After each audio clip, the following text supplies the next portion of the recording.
Welcome in, everybody. Little Thursday morning edition, Torres Sports Podcast. I'm your host, Torres. Hope everybody's doing well. Hope everybody's having a great day. First of all, mic check. Anybody in the chat, please let me know. No producer Matt today. So, trying to survive this as best as I can. Please let me know how the mic sounds, all of that. Let me know if it sounds good, if it doesn't, all of that. But I don't even know if we have ourselves a loaded show. We certainly got ourselves one of the wildest shows that I think that I will ever do as the host of the Aaron Torres pod. I am still on the East Coast. Excuse me. I'm still on the East Coast. We were not able to get Mid-Kentucky down today. I will explain why another time. But I only bring it up because today we only got one story to talk about today. We're talking about Sherrone Moore. I'll give you all the details, everything I know. What I don't know, there's a lot of rumor about what may have happened. We do know that he has been fired. We're going to talk about everything. And then from there, we will talk about who's next. You're going to hear a lot of names. I do think there is one that I can definitively say that if he is offered the job, if you come at him right, he will take it. We will talk about all of the candidates, including the one that I actually do think will probably get the job. So everybody come on in. We appreciate your support. Before we get started, a couple quick reminders. One, make sure that you are subscribed to the Aaron Torres Podcast YouTube page. New clips, new videos going up every single day. We are at 67,000 subscribers. Cannot thank you all enough for your support. I keep saying it. I think we can get to 70K before the start of the new year, but we cannot do it without all of you. So make sure you're subscribed. And also you can subscribe on Apple, Spotify, or wherever you get your podcasts. Also, before we get started, do want to thank our friends, do want to thank our hotel and casino partners. I want to go ahead and thank Circa Sportsbook. Okay, so I was actually supposed to be at the Mint today. For people who do not know, by the way, Circa Sportsbook, best place in Vegas, anywhere to watch games. If you're in Vegas, the best place to check out everything is Circa Sportsbook, biggest sportsbook in the world, Stadium Swim. It's an unbelievable place, okay? I also know that a lot of you can't make it to Circa, and so you can't make it to the West Coast. What I always say is this: if you can't make it to Vegas, we get it. It's that time of year. It's travel. It's this, it's that. You got to check out Mint Kentucky Downs in Franklin, Kentucky. Okay, so I am about an hour from the Mint right now. We were supposed to be there today. There were some technical difficulties. We couldn't get over there. But I just bring it up because I have been, and I am here to tell you, it is the beautiful new sports book in the Mint is a Circa sports book. All the same amenities as the Vegas property, just an unbelievable spot to watch games. And what do I keep telling you? This world that we live in, you need all these apps. You need Peacock. You need Paramount. You need ESPN plus exclamation point. It's like, no, you don't. All you got to do, go to Circa Sportsbook, Mint Kentucky Downs, Franklin, Kentucky. Check it out for yourself if you're on the East Coast. Obviously, if you are in Vegas, you got to check out the Circa Sportsbook there. Thank you to Circa for their support of the Aaron Torres pod. By the way, because of travel, that is also why we're going an hour earlier today than normal. We usually go at 11 a.m. Eastern, but I figure there's breaking news that everybody wants to talk about. So we're an hour early, 10 a.m. Eastern. There is no more time to waste. Let's go ahead and get to not only the topic of the day. I know I say this all the time. When Lane Kiffin was going through the LSU move, I said, this is the topic of the year. When, Notre Dame was freaking out, I said, this is the topic of the year. No. Topic of the day, topic of the year. Frankly, the only thing that we'll probably talk about today, this wild Sherrone Moore situation. Sherrone Moore, since we last broadcasted 24 hours ago, fired as Michigan's coach, arrested, crazy details, terminated for cause, terminated because of an inappropriate work relationship. And it's a lot of questions about Sherrone Moore. And it's certainly beyond that, a lot of questions about what's next in Michigan. So let's go ahead and dive in. First off, let me say this. Even beyond what happened yesterday, I think we can all agree things felt a little weird at Michigan, right? This past year, they go 8-5 last year. This year, they spent all this money on Bryce Underwood. They're okay. They're 9-3. I called them the most boring 9-3 team that I've ever seen. Like, nothing really stood out about the season. They get into that game against Ohio State. It's not close. It's not competitive. They get the doors blown off. And I think we all thought it was a little bit weird. I think we all certainly thought things were trending in the wrong direction. And I can tell you the scuttlebutt was that Sherrone Moore was basically going to enter next year, playoff or bust. You don't make the playoff, we're probably going to get rid of you. Let's be honest. He was promoted after Jim Harbaugh. You win a national championship. We gave you 2, now 3 years. And, if he could get to the playoff by year 3, year 2 of the Bryce Underwood era, then he was out. Well, we didn't have to wait until year 3 of the Sherrone Moore era, because after 2 years, he was fired on Wednesday afternoon. And this is one of the wildest stories I've ever seen. Okay. So first of all, let me say this. What was crazy was, I will tell you, I'm not telling you who I was going to go to have dinner with, all of that. I was going to have dinner with somebody that I would consider to be a pretty big power player in the world of college football. I won't name a name. It's not like Jimmy Sexton, but it is a name that if I said it, I think most of you would know who it was.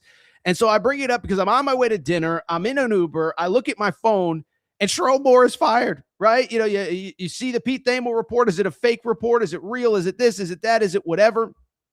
And the one thing I will tell you, listen, for all the kids out there, first of all, earmuffs, obviously, if you have kids in the car, because, we're going to get into some pretty serious stuff here over the next couple minutes here. But 2, let me just call a spade a spade. If somebody gets fired seemingly out of nowhere, it wasn't on the hot seat, wasn't on this, wasn't on that, I think you can venture to guess 99% of the time it is an HR violation, a work violation, and transparently, you're frankly probably, let's call a spade a spade. You're probably sleeping with somebody that you're not supposed to be sleeping with, okay? And so, to me, the second I see it, one, it's shocking, but the second immediate reaction, I don't have to call sources. I don't have to text anybody. You don't fire a guy 2 weeks after the season coming off of a 9-3 year if it's anything other than exactly what it was. And so Michigan, not long after he was fired, did release a statement. I'll just read it so you can, so I can just quote him verbatim. head football coach Sherrone Moore has been terminated with cause effective immediately. Following a university investigation, credible evidence was found that Sherrone Moore engaged in an inappropriate relationship with a staff member. This conduct constitutes a clear violation of university policy, and maintains zero tolerance for such behavior. So listen, that says it all right there, right? Is that there are standards that you have to uphold in a workplace. Listen, we're going to have an adult conversation. I don't encourage extramarital affair anywhere. Okay. But I think if you have a brain and you have lived in the real world, the one thing is let's just pull up the comment here. The first comment in the chat was, don't where you eat, don't crap where you eat. Don't crap where you sleep. And if you're going to partake in such behaviors, do not do it with somebody in the office, because it immediately becomes an HR violation. And that's really the only way that you're going to lose a job like this without a buyout, right? You can get Brian Kelly, James Franklin, whatever, Mark Stoops. They all get fired. They're going to get $25, $30, $40, $50 million to go away. The one thing you cannot do, you can lose a lot of games. One thing you cannot do is have an inappropriate work relationship. That is exactly what Sherrone Moore had. And so, listen, I have zero sympathy for him. I mean, that goes without saying, right?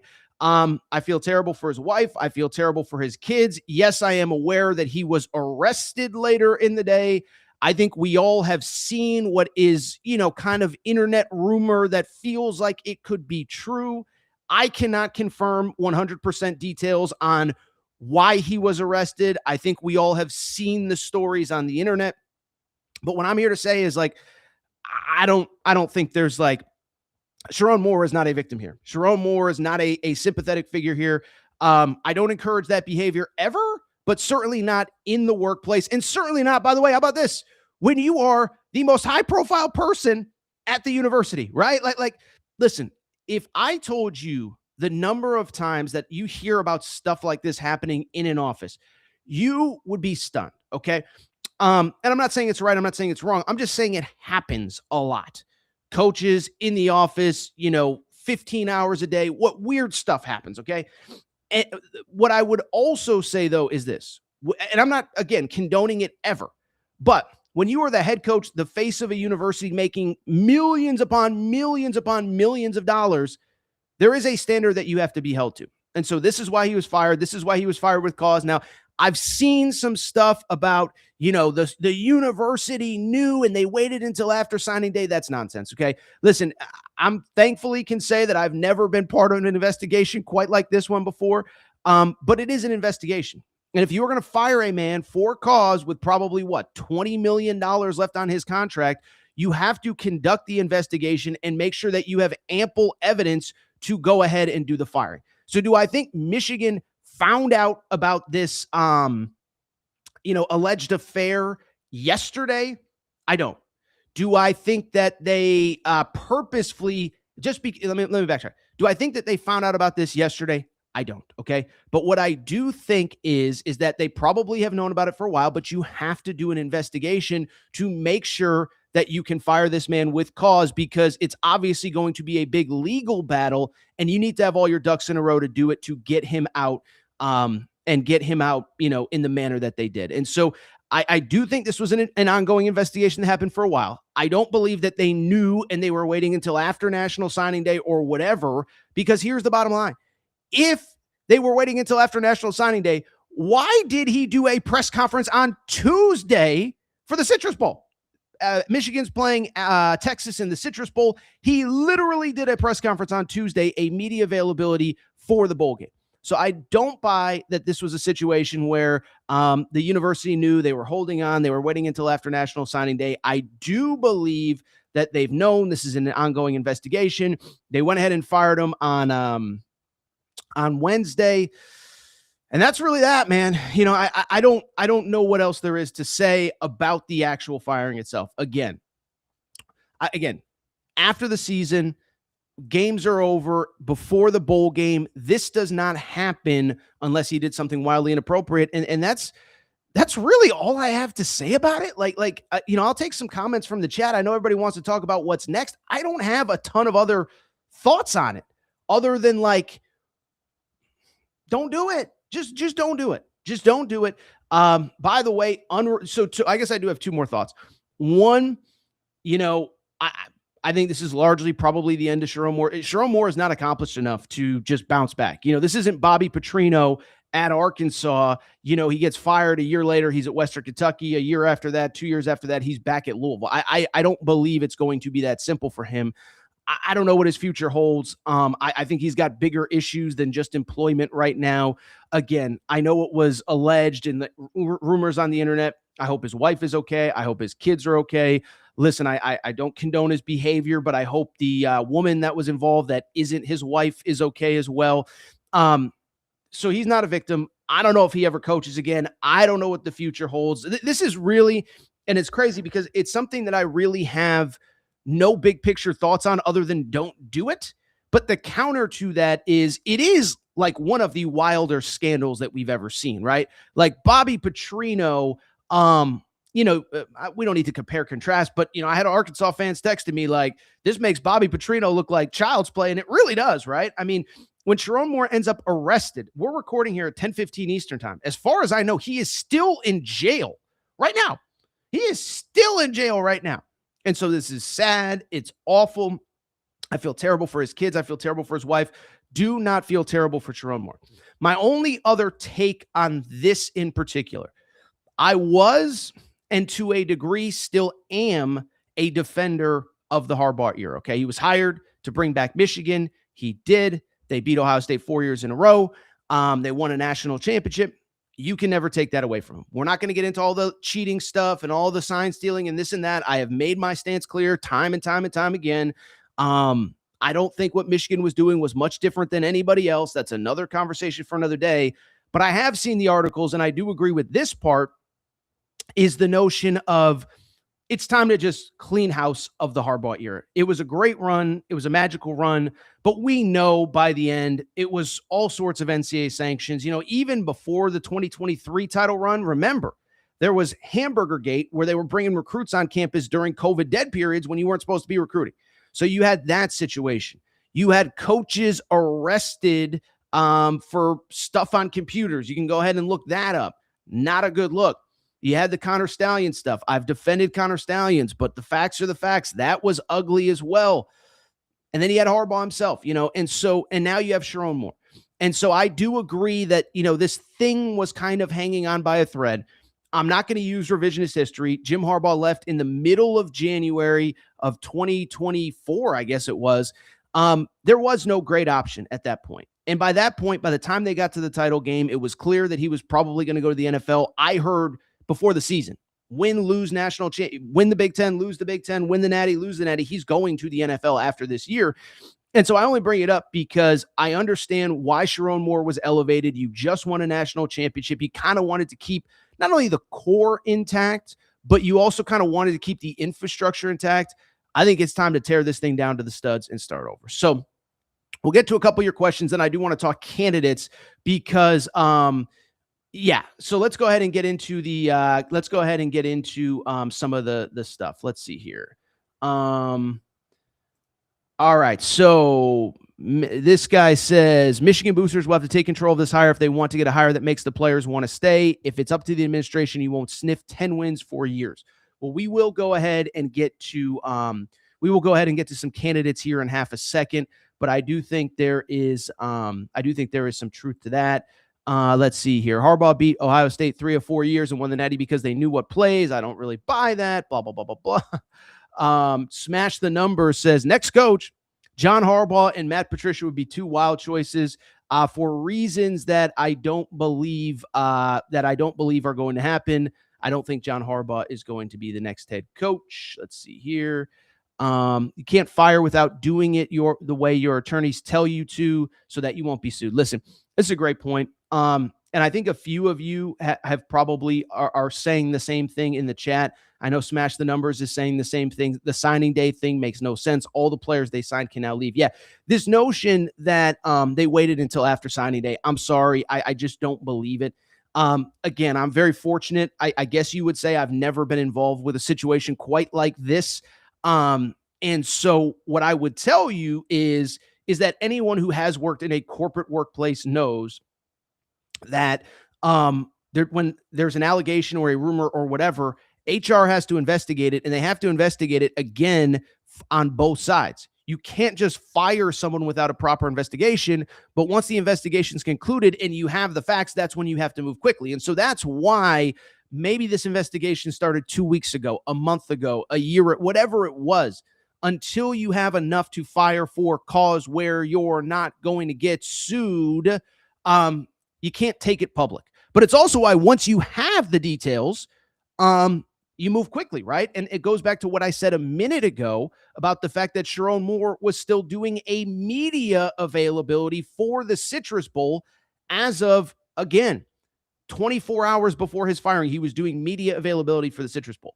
So two things can be true. Michigan was probably investigating this to some degree for weeks, maybe even longer. They didn't have enough until Wednesday to move on, and that's exactly what they did. Sherrone Moore, biggest bag fumble of the year. Yeah, I'd say so. Like I said, man, it's, there's a wife, there's kids involved. It's sad. Dude's career is over, man. Like because I was even thinking about this while I was talking, because I remember whatever it was about 3-4 years ago when Chris Beard got fired at Texas. And I said, oh, his career's over. And everybody said, Torres, you're crazy. Somebody's going to hire him. And clearly somebody did. But I only bring it up because Chris Beard was accomplished. Chris Beard, whatever you think of him, is and was one of the best coaches in college basketball. Sherrone Moore, I don't think it's hyperbole to say he'll probably never have a job like this ever again, let alone let's get into, I just want to see here what his salary was going into the year. He's making $6 million this year. Okay. He will never have a job that pays him like that again anytime in the near future. I don't know what he does. I assume he'll at some point be able to get back into coaching, maybe. But again, are you going to bring Sherrone Moore into your building after, once the arrest details come out? We know he was arrested and charged with assault, if I'm not mistaken, allegedly charged with assault. And so, once those details get out, again, I know we think what happened, I know we think we know what happened, but whatever we think happened, again, it is indisputable. He is, as of 10:15 this morning, in police custody in Michigan on alleged assault. And so I just bring it up to say, I don't think he's coaching anytime soon. And really, this is about his wife and his kids and all that. So let's see here. A couple more. We got a couple on the coaching search, so we'll save those. Connor Stallions for coach. Love Connor Stallions. I think he's got a show cause. You never know, man. Connor Stallions is a wild, wild character. Mel Tucker 2.0. I mean, Mel Tucker got the bag, and now does anyone know where Mel Tucker is? Does anyone know where Mel Tucker is? I don't know. But Mel Tucker, I think Mel Tucker, we don't got to get into that. Let's see here. This is great. Gant says Harbaugh's staff had 11 coaches suspended or arrested so far. Michigan has been morally bankrupt since the days of Bo Schembechler and the heinous things that he caught doing. Listen, I can't get into history on Bo Schembechler. I do know that the Michigan man myth has taken some hits, right? I mean, it's crazy. I mean, 7, 8, 9 years ago, this was a thing. The Michigan man, we handle ourselves in a different manner. The things that they do in the SEC, the things that they do at Ohio State, we don't do that because we're Michigan men. Well, fast forward, you do some crazy stuff. That is crazy. Had 11 coaches suspended or arrested off of Harbaugh's staff. That is absolutely insane. Smash the Numbers says, Sherrone Moore's story makes me sad and angry. How can you be in your 30s with the best job in college sports and blow at such a huge waste? I mean, there's no other way to put it. It's sad, not for Sherrone Moore. Again, for the 1,000th time, I feel bad for his family.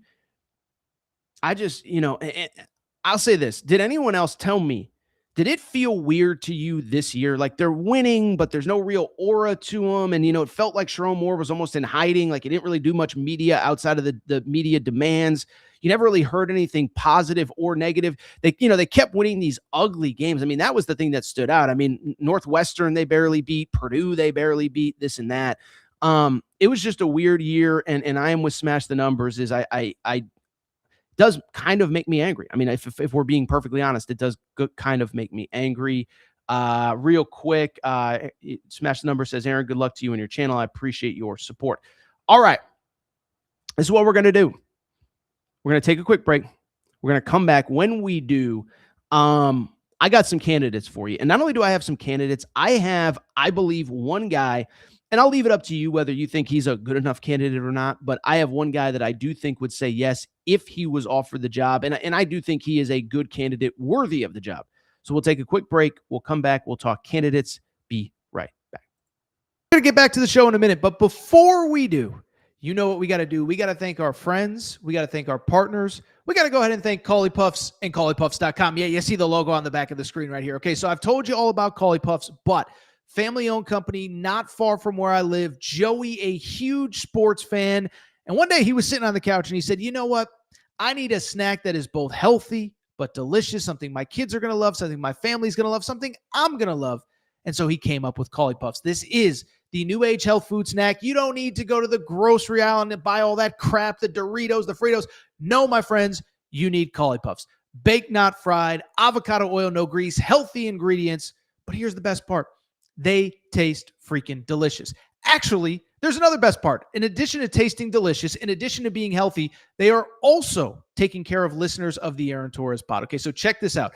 All you got to do is go to ColliePuffs.com. That's CAULIPUFFS.com, ColliePuffs.com, and you can get 15% off any purchase with the promo code Torres. That's Torres, Torres. It's that simple. 15% off any purchase. One bag to try them out, 100 bags to cater a party.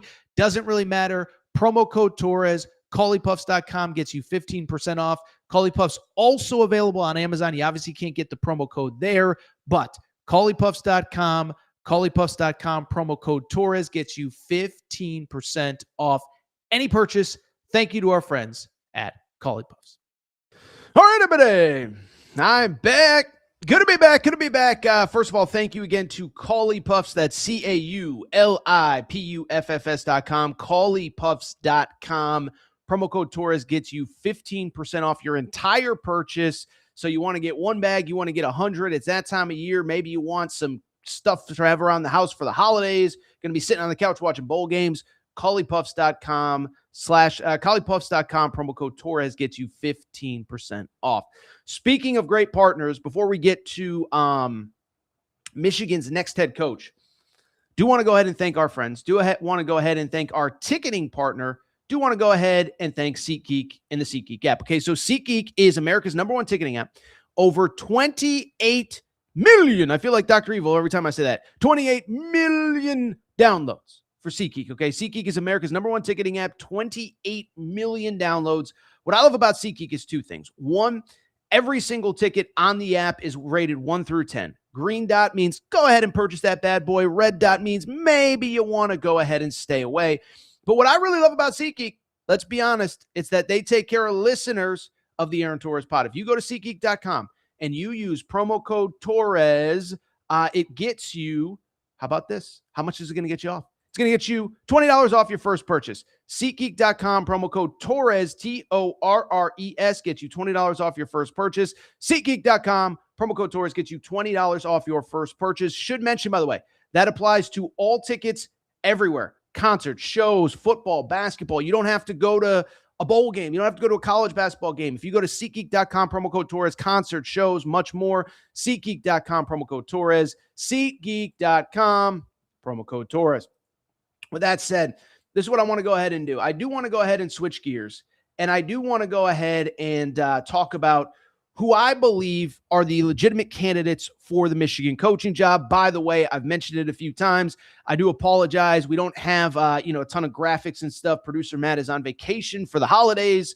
He'll be back right before the college football playoff, so he's off for about a week. So Torres is riding solo. Let's go ahead and get into the candidates for the Michigan job. Sherrone Moore is gone. If you missed it, if you're just joining the chat, we talked about it. My thoughts aren't much different than anybody else's. Totally dumb. Feel terrible for the wife. Feel terrible for the kids. Feel zero sympathy for Sherrone Moore, who, as we record, is still in jail under alleged assault charges. We'll see how that all plays out. But let's just go ahead and talk about who I believe is next. Because the one thing I'll tell you, and this is in some ways kind of crazy to me, the Michigan job is still really well regarded in the world of college football. Okay. And maybe it's recency bias, won a national championship, 4 straight wins over Ohio State over that stretch there. Maybe it's because they have Bryce Underwood. I don't know what it is, but people still look at Michigan as one of those A+++ tier 1 jobs. And given the fact, and we've talked so much about the LSU job this year, the Florida job this year, the Penn State job this year, Michigan doesn't have a huge natural recruiting base. Some degree of academic limitations. It's like, but people fawn over this job. So 100,000 seat stadium, incredible history. Obviously, NIL is booming there. And so let's get into candidates. And I do think that's an interesting place to start. Before we even get into candidates, we can think two things are true about the job itself. Okay. One, Sherrone Moore had to be fired, 0 excuses, 0 sympathy, all of that. At the same time, what we also can't deny, he very quickly modernize this operation. And I, as weird as it sounds, I think he is leaving things in a pretty good place from this perspective. When Jim Harbaugh was there, it was well known. Jim Harbaugh just didn't really believe in NIL. He didn't believe in just paying players that hadn't performed. Most of Michigan's NIL when Harbaugh was there in 2023, it was to retain good players that could go to the NFL. So Blake Corum's going to be a 7th round pick, pay him whatever it would have been, 500, 600, I don't know what the number was, but it was about retaining good players. It wasn't about bidding on players. And that's, by the way, why Bryce Underwood initially had no interest in going to Michigan. He wasn't recruited because Harbaugh essentially stopped recruiting him because he said, we're not getting in a bidding war over a high school player that we don't know if he's going to be able to perform or not. And so Sherrone Moore very quickly modernized that thing. They clearly have a lot of money. They recruited really well. And that is the one thing. Obviously, every player can enter the transfer portal on January 2nd. It's about getting someone in place to retain the players. It is a very talented roster that just went 9-3 in the Big Ten. Only losses, Ohio State, at USC, at Oklahoma. It's a pretty good team when all was said and done. So who are the candidates? Listen, I think the first name everybody's going to say, and I do think there is something to it, I think you got to call Kalen DeBoer. I don't think that's a hot take. I don't think that's even super original as far as I'm concerned. Kalen DeBoer is a great coach. I'm sorry, you guys tell me. I still feel like the Kalen DeBoer thing feels a little weird at Alabama. I'll tell you this. I actually know this on pretty good authority. I think the one guy that Michigan would have gone after, right? So Harbaugh leaves in the middle of January. And it was kind of understood that Sherrone Moore was going to get the job. The one guy that I think they were planning on pursuing if they had been able to was Kalen DeBoer. Like, in other words, if Kalen DeBoer never gets hired at Alabama, I do think Michigan places a phone call to Washington to see if they can poach Kalen DeBoer and if Kalen DeBoer is available following that 2023 season. What we now know happened, of course, was that before Michigan had a coaching search, Nick Saban retired, Kalen DeBoer became the next head coach at Alabama. So I do think you have to call Kalen DeBoer. Listen, I do think it's a little bit of a weird vibe there where, listen, I think he's a good coach.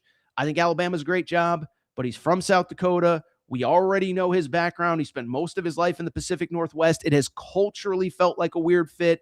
Every time something bad happens, it kind of feels like, does he really know how to handle the right situation? And so I do think Michigan kind of culturally is probably a little bit of a better fit. It's a fishbowl, but it's not quite as big as the SEC. It's not quite as big as Alabama. You're kind of entering at a nice spot. You're not replacing the greatest coach that has ever lived. As a matter of fact, you're kind of, what do they always say? You don't want to replace the guy. You want to replace the guy who replaced the guy. Well, that's what you're kind of doing at Michigan. Harbaugh wins an Natty. A lot of the same infrastructure is still there, but now you're coming in as the guy who replaced the guy. You're replacing Sherrone Moore, who was clearly, in hindsight, we now know kind of a mess, right? So I just bring it up because Kalen DeBoer should be the first call. I think the obvious issues with Kalen DeBoer are twofold. Is one, does he even want the job? There was all sorts of Penn State rumors. It's interesting that he didn't really address Penn State until after he won the Iron Bowl. Because in other words, right, with Kalen DeBoer, the insinuation was if he lost the Iron Bowl, went 9-3, didn't go to the college football playoff, could he try to sneak out the side door to go to Penn State? So he didn't really address the Penn State situation until after the Iron Bowl. And so to me, that maybe makes me think that he is probably at least willing to listen had he lost. So we'll see what happens now that he's in the playoff. I think the thing with the playoff is, as we know, and this was always the issue with Lane Kiffin, is that, Kalen DeBoer in theory is not going to be available for another, 10 days? They play the 20th. I think, next Friday. So a week from tomorrow. So the 19th, they play the 19th. So in theory, he is not going to be available until the 20th. Okay. Are you going to wait 8 days? Because if you miss on him, you're 8 days behind the 8 ball. And listen, again, players can't enter the portal till January 2nd, whatever. But at the same time, what I would also say is that every day that you don't have a guy in place, guess what? Other schools are tampering with your players. Agents are on the phone, schools are on the phone, whatever. And so I don't, I'm not going to sit here and lie and say you can't wait until December 20th, but you better be darn sure you're going to get Kalen DeBoer. And this was always what we talked about with Lane Kiffin, is if Lane Kiffin was going to take another job, the thought process was, would you wait until the playoff? As we know, that happened the way that it did. And then with Kalen DeBoer, they are favored at Oklahoma. If they win a game, now you're talking about December 31st, January 1st. So that's the big holdup with Kalen DeBoer. So that's number one. Kalen DeBoer is the first call I would make. I'll tell you what. The second call I would make, I don't know if he's the second call I would make. I am just telling you, listen, let me say this. I do think you probably have to call Clark Lee. We've talked about Clark Lee a lot. I know he just signed an extension at Vanderbilt. We don't know the terms of the extension. Vanderbilt is a private school. Just really seems really buttoned up. Now the thing with Clark Lee, and we've talked about it, we don't know how good of a coach Clark Lee is post Diego Pavia. Pre-Diego Pavia, 2-10, 5-7, 2-10. Diego Pavia gets there. They're 17-8 in the past 2 years, 10-2 this season. And so with Clark Lee, he's at his alma mater. He is not only at his alma mater, he just signed an extension, but we don't know the terms of the extension, right? And that's kind of the caveat with all of these jobs, is that, Kurt Signetti signed an extension. Mike Elko signed an extension. Those are public schools. So we know how much the buyout is to get him out of the contract. Remember, by the way, buyouts work two ways. As I always say, there's how much would the school owe you if you're fired. Somebody like Brian Kelly owed $50 million. But then conversely, how much would another school have to pay to get you out of your contract? Okay. So we don't know the terms with Clark Lee. I will say this: Jedd Fisch has been a name that I've seen quite a bit. 9-3 season at 9-3 season at Washington, and a guy that has a history at Michigan. Now, again, you can say that's a positive or a negative, right? I said 9-3. He went 8-4, but he was a guy that spent a lot of time with Jim Harbaugh through the years, and he obviously has ties to Michigan. He was there for 2 years in Harbaugh's early part of his tenure. I think the big question is, one, do you want somebody with ties to the Harbaugh era? That I don't know. Jedd Fisch, I think, is far enough removed. It was over a decade. He is, independently successful. But the thing about Jedd Fisch, and this is the part about the buyouts that matter. His buyout, I believe, until January 1st is $10 million. So you'd have to pay Washington $10 million to get him out of his contract. And then conversely, you would also then have to pay him, $8, $9, $10 million to come be your head coach, staffing, all of that. So that one I don't think is on the table. I will tell you one that I do think is on the table, and I will tell you this. I do think if you come at him right, I do think he would say yes. And that person is Jeff Brom, okay? And so Jeff Brom, first of all, I don't know how much he moves the needle on a national scale. He's an unbelievable head coach, okay? So first of all, let's never forget with Jeff Brom. At Purdue, he took Purdue to a Big Ten championship game. Now, admittedly, it was in the Big Ten East, Big Ten West era, and, it had divisions and whatever. But he took Purdue to the Big Ten championship. He then goes to his alma mater, which is home at Louisville, and he's been awesome. Like, I don't know how many people realize this. 10-4 in year one, made the ACC championship game. 9-4 last year. This year, they started, 7-1 before Miller Moss got hurt? Correct me if I'm wrong here. Let's see here. They started 4-0, 7-1. They started 7-1, including a win at Miami. Miller Moss goes down. They lose 3 out of 4 to close the regular season. But even in his 3 years at Louisville, 10 wins, 9 wins, 8 wins, they'll probably get a 9th win in a bowl game. And here's the other thing. About Jeff Brom is that most of the losses this year were without his starting quarterback. And so this is what I know about Jeff Brom. First of all, with his contract. So there was an announcement or a leaked report that Jeff Brom had agreed to some sort of extension. I can tell you on knowledge that is, I don't know if that's not, let me see how I phrase this. What I can say is that was not leaked from his camp. And I don't believe that he has signed anything that's super binding that is going to keep him at Louisville, for that makes him unable to be hired. Okay. What I will also tell you about Jeff Brom is this, because I was someone that thought, dude's just going to retire at Louisville. He's home. This is where he wants to be. I don't think that's the case at all. Penn State actually made a very late push for him. And I think under different circumstances, I think Jeff Brom could be the Penn State head coach right now. I think what happened with Penn State, this I know on authority, multiple sources, whatever. When Penn State fired James Franklin, they just thought they were going to get Matt Rhule. Then Matt Rhule went out, and a week later got blown out by Minnesota. That blows up the plans, and then Penn State's kind of in scramble mode from there. So there's, the Kalani Sitake buzz, and there's this buzz, and there's that buzz. And they did talk to Jeff Brom, but I think by the time they got to Jeff Brom, he's like, dude, I'm like your sixth call. What are we doing here? Like you're either serious about me or you're not. And so I don't think that he felt like he got the respect that he deserved from Penn State. So he kind of said thanks, but no thanks. I think if they had come at him even after Matt Rhule said, hey, we got a personal relationship with Matt Rhule, whatever, they came at him hard and said, what do you need? Let's get this done. I think he would have done it. And so I do believe if Michigan gets on the phone here in the next 24 to 48 to 72 hours and they say, hey, Jeff Brom, you're our guy. You're the guy that we want. I do believe that he would accept that job, given the right terms, given whatever, salary, NIL situation, whatever. I think he would be. By the way, I think he'd be awesome. Imagine him with Bryce Underwood for the next 2 years, assuming Bryce Underwood stays. I think he'd be really good. I don't know that he's Michigan's first choice. I do think if they come at him right, I think he would say yes. And to go back to the contract for half a second, I do believe that basically the contract is not in a situation where, again, that if Michigan wanted him, he could not get out of that contract. Like some of these guys, again, we don't know all the details on Clark Lee, but Jedd Fisch cannot get out of that contract. $10 million buyout, whatever. And it's the same in some of these basketball searches, right? I remember Mick Cronin had a $20 million buyout. he wants to be the Louisville basketball job. It's like, well, good luck. Louisville's not paying $20 million to get you to leave UCLA. And so I don't believe Jeff Brom's contract is the same.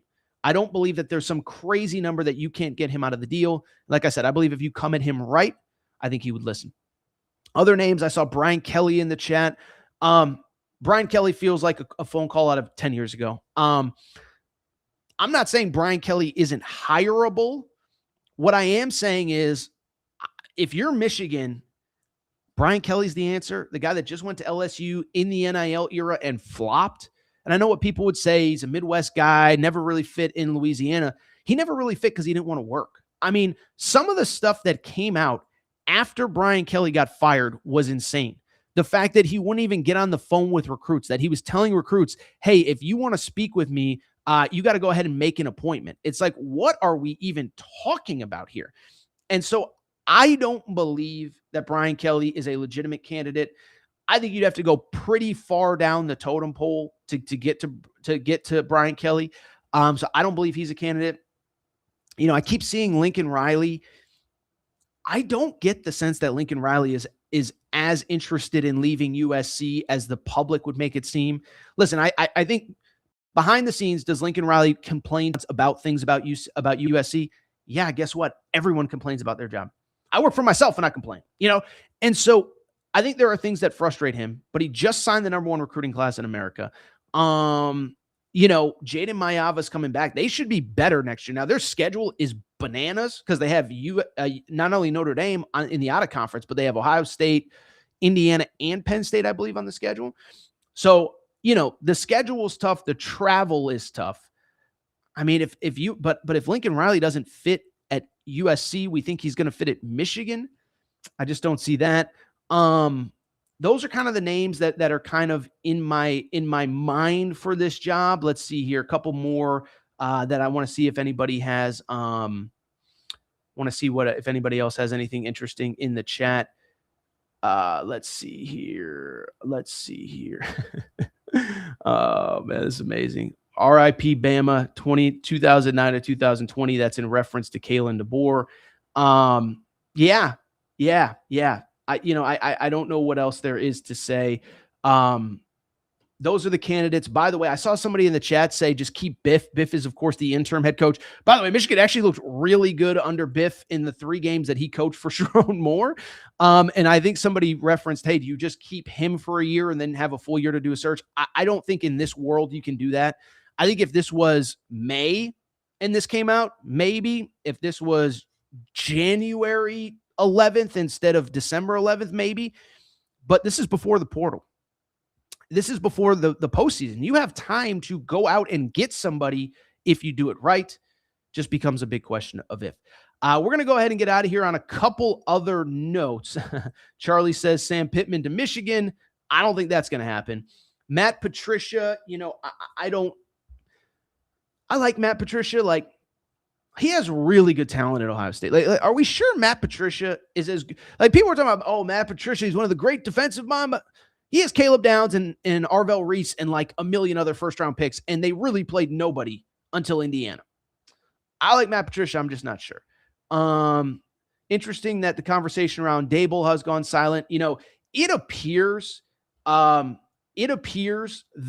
Brian Dable, I don't know that he was ever a candidate at Penn State. I think we just ran out of names for Penn State. And so we were like, okay, who's actually available to potentially take the job?